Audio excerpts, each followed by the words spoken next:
Already we have seen the rectifier circuit in the previous experiment, and we have seen that rectifier is a circuit that converts the alternating signal into your direct signal. So we have seen that basically the rectifier is classified into two types, that is your half wave rectifier and the full wave rectifier. Today we will perform the experiment of full wave bridge rectifier. So let us start with the experiment. Everyone, let's see the bridge rectifier condition. So here you can see the circuit diagram of the bridge rectifier.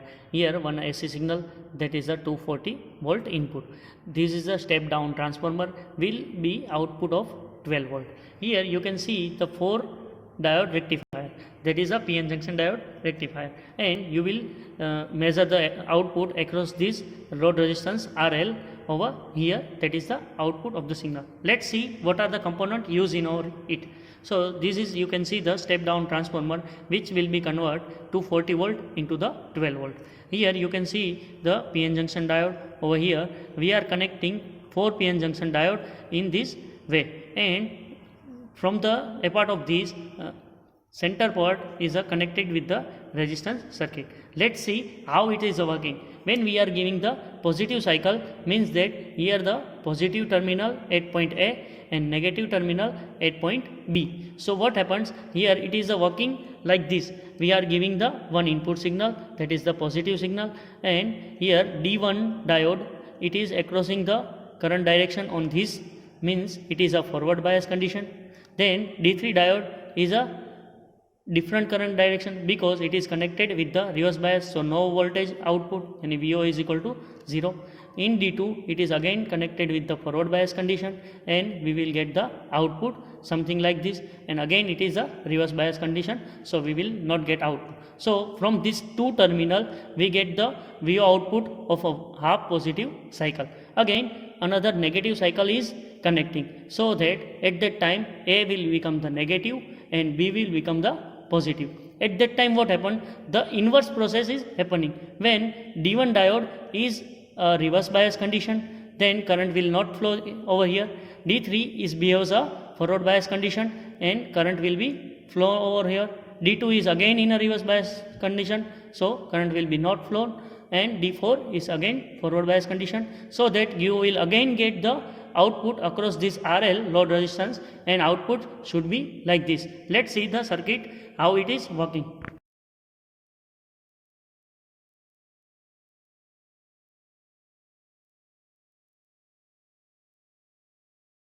See that here half wave rectifier, full wave diode rectifier and bridge rectifier. So we are learning the bridge rectifier over here. You can see the input terminal is a AC signal to 30 volt.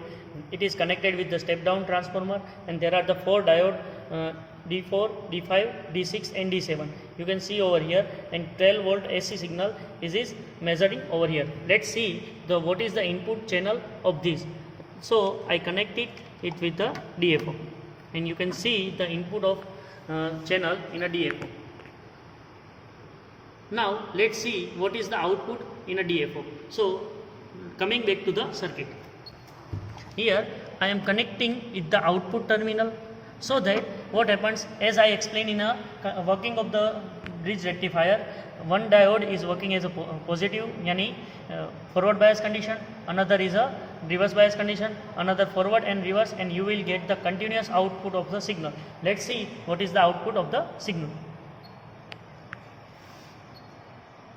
So here you can see the completely positive half cycle.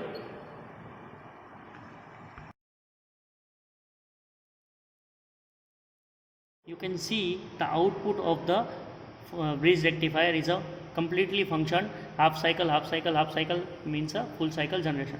We can measure the voltage over here. We have to click on a measure, then you will see the measurement of channel 1 input is about 15.6 volt, channel 1 V maximum and V minimum, etc. And you can also calculate the RMS value, V maximum, V minimum value over here. Thank you.